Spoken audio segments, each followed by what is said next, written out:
Bueno, buenas tardes. Yo les voy a contar un poco sobre cómo puede uno transformar un concepto tan abstracto como es la impunidad y aterrizarlo en un indicador que realmente nos refleje cómo está la realidad y nos dé un panorama general del tema que queremos analizar.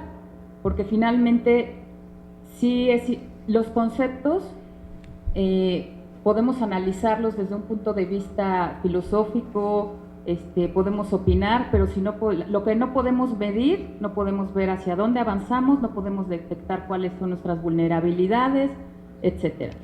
Entonces, lo que nosotros hicimos fue preguntarnos, como ya Azucena les comentó, iniciar con un concepto, ¿qué es la impunidad? ¿Cómo vamos a conceptualizar la impunidad? ¿Cómo se ha conceptualizado en otros países y cómo se ha medido en México y en otros países? Generalmente lo que encontramos es que se trataba de aterrizar sobre un solo indicador y pues esto es muy complejo.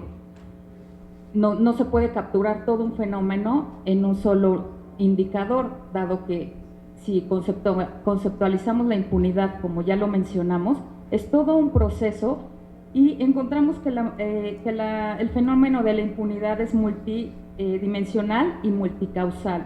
¿Qué significa esto? Es multidimensional porque es producto de varias dimensiones o condiciones en que está a cargo el Estado y el quehacer gubernamental. Y es multicausal porque puede originarse en cualquier fase del proceso que involucra la comisión de un delito hasta que éste es castigado y sus víctimas reciben la reparación por el daño. ¿Qué significa esto? O sea, no es solamente un punto en el tiempo. La impunidad puede darse en todo, puede generarse en cualquier punto del proceso entre la comisión del delito y su castigo. ¿Qué encontramos? La impunidad surge a partir del mal funcionamiento de las dimensiones de seguridad, de justicia y de derechos humanos en el ámbito nacional y local en todos los países.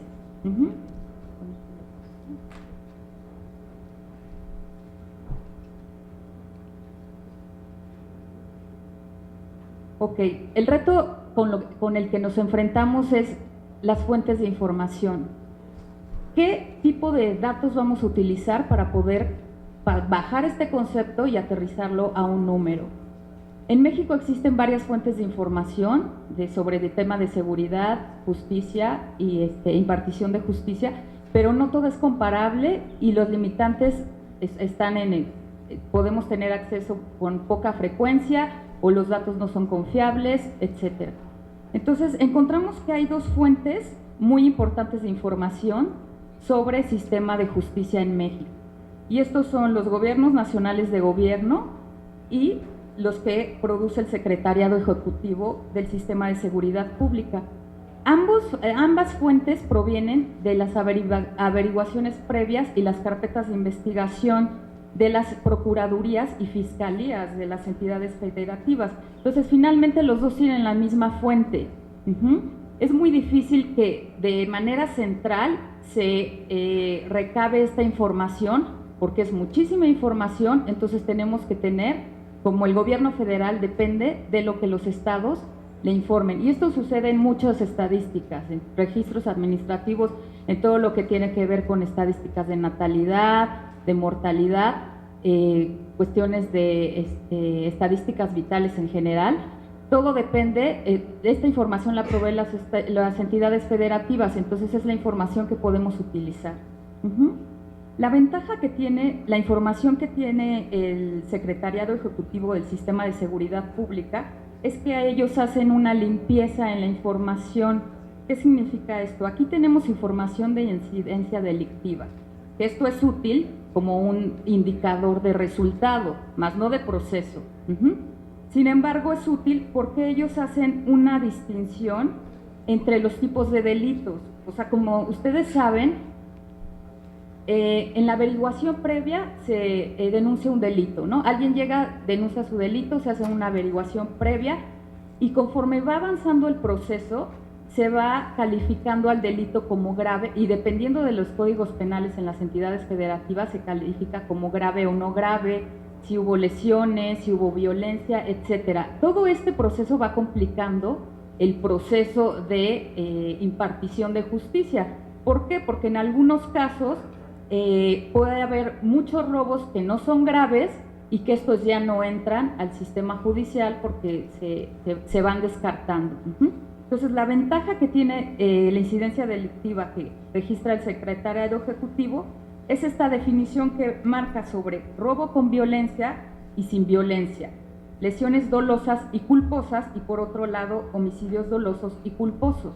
Esto es útil porque generalmente, si tomamos como dato de impunidad los homicidios realizados, los homicidios que sucedieron en una entidad federativa, aquí tenemos casi la mitad son delitos culposos o resultan delitos culposos, que habría que ver si dentro del proceso si son culposos, ¿no? Pero bueno, entonces resultan así. Nosotros tomamos, con los datos de los censos nacionales, tomamos todos los homicidios, pero vamos siguiendo un proceso y construimos una cadena de impunidad, lo que nos permite profundizar y detectar dentro de cada, en el proceso de procuración y de impartición de justicia, donde estamos viendo que hay alguna falla en el sistema.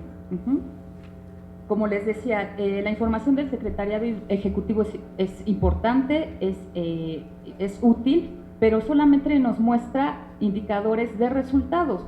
Un indicador de resultados no nos mide precisamente un desempeño.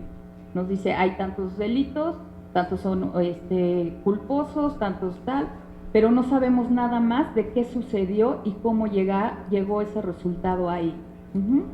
Entonces, por eso nosotros decidimos utilizar los censos de gobierno, en donde tenemos 3 fuentes. Estos censos están constituidos en 3.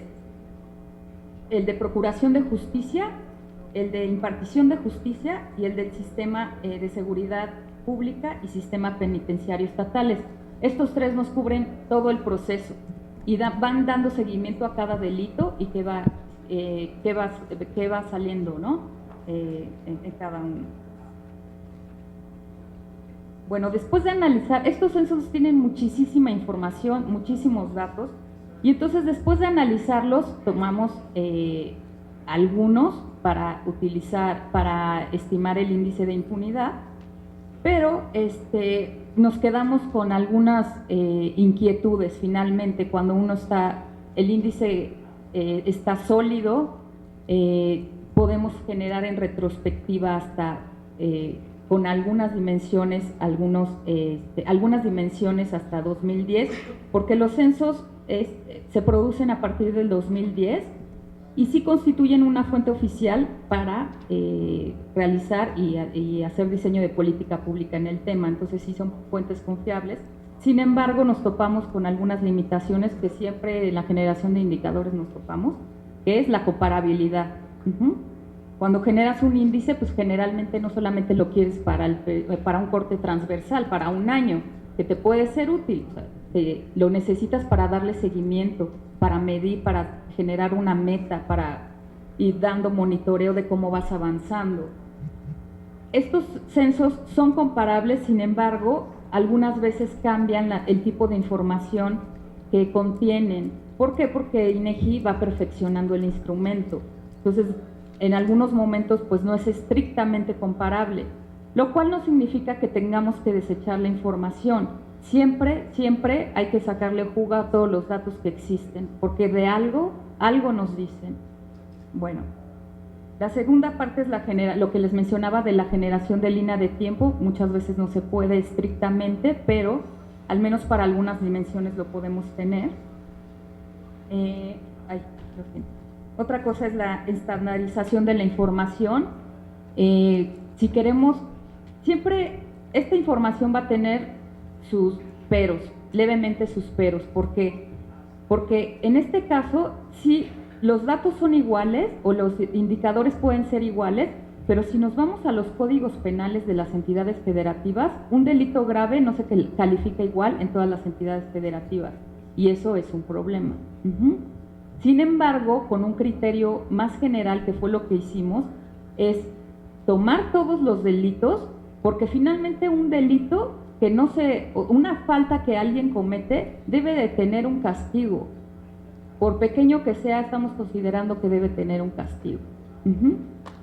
Entonces, nosotros tomamos en esta concepción todos los delitos. Siempre tenemos que tener en cuenta que cuando tenemos un indicador hay que irnos a la base, hay que irnos a su fundamento, su base teórica, y también interpretarlo y leerlo con cierta cautela, tomando en cuenta estas limitaciones que les estoy comentando. Bueno, la validación de información es otro aspecto importante que debemos tomar en cuenta. El análisis más detallado de los censos de gobierno revela que muchas entidades federativas no reportan la información o la reportan mal. Esto fue lo que encontramos cuando empezamos a analizar los datos del índice. Y de hecho esto fue castigado, el doctor Leclerc les habrá comentado, como impunidad estadística. Si no están reportando, entonces deben tener un castigo, porque todos los gobiernos deben dar cuentas de su desempeño y deben ser transparentes tanto en presupuesto como en los logros que han tenido. Entonces esto puede resultar en un riesgo de submedición, sin embargo lo estamos poniendo, bueno, que no traigo reloj. Bueno, entonces, bueno, tenemos esto que les comentaba de la validez de información, pero ¿qué es lo importante en esto? Cuando uno se pone a trabajar los datos y los muestra y los hace públicos, entonces los ojos se ponen ahí, la opinión pública y la ciudadanía empieza a conocer qué existe y empieza a entender cómo funciona y qué herramientas existen para rendir cuentas. Algo muy importante que tiene este índice es que está poniendo al descubierto cuando las entidades federativas no están reportando la información. ¿Y qué es lo que sucede? Que nosotros tenemos elementos para decir, este gobierno está informando mal, este gobierno no está rindiendo cuentas, y al hacerlo público se evidencia y eso ejerce presión sobre los gobiernos. Por eso no solamente es importante por la medición, sino por la exigencia que la ciudadanía puede dar a ello. Porque mira, aquí tú estás faltando, no me estás rindiendo cuentas. Bueno, y bueno, finalmente la idea de tener estos datos es no solamente para el público en general, sino para fines de investigación y diseño de política pública. Si no tenemos o no dibujamos un panorama general de los temas o de los fenómenos que queremos tratar y combatir, pues no podemos diseñar políticas públicas que sean eficientes y que sean eficaces, que es lo más importante. Solamente quiero cerrar con este cuadro que nos muestra cómo los vacíos de información. El índice está compuesto de todos estos cuadritos que ven en la parte de arriba, que son las variables. Los datos que vienen del índice son de 2013. Estos son los datos del censo de 2010. Para que vean cómo en solo 3 años, lo que está en rojo es lo que no está disponible para 2010. Y lo que está verde es lo que sí está disponible para 2010 comparando con 2013. ¿Qué sucede? Esos son como vacíos de información que no nos permiten ir en retrospectiva. ¿Qué hacemos? Pues utilizar solamente aquellas variables que consideramos relevantes. Sin embargo, esto nos dice, tenemos que estar atentos a que la información que se genere se conceptualice con una idea de largo plazo. No puede ser posible que, bueno, ahorita se nos ocurre que vamos a generar esto y entonces ya al rato ya lo cambiamos y eso ya no nos permite dar seguimiento a lo que se está haciendo o a los indicadores que se generan. Entonces siempre todo es sujeto a perfeccionarse. Se va a perfeccionar, está muy bien, pero tenemos que dar un espacio para que nos permita medir los avances que hemos tenido a través del tiempo. Entonces eso es algo muy importante cuando generamos indicadores, no solamente pensar hacia adelante, sino un poquito a lo que teníamos y prospectar hacia él. Y bueno, eso sería todo.